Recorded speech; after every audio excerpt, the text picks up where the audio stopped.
Orang Aceh punya istilah khusus Bapak Ibu untuk itu, ya. Kita sebut orang yang suka mengungkit-ungkit apa yang telah dia beri dengan pure singke, ya. Pernah dengar kan pure singke? Itu istilah khusus orang Aceh. Sesuatu hal yang nggak baik itu Pak, pure singke.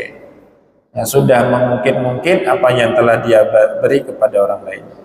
Ya, bahkan Bapak Ibu kadang-kadang orang Aceh misalnya kan dia pergi bertamu ke rumah seorang saudaranya atau temannya, kan kita kadang-kadang nggak enak kalau bertamu nggak bawa apa-apa, ya kita bawalah buah tangan, kita beli kue di jalan atau roti kaleng di jalan.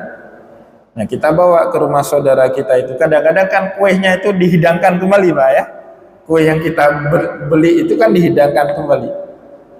Orang-orang terhormat Pak, saya perhatikan, orang-orang terhormat dia nggak makan itu kue yang dia bawa, yang dihidangkan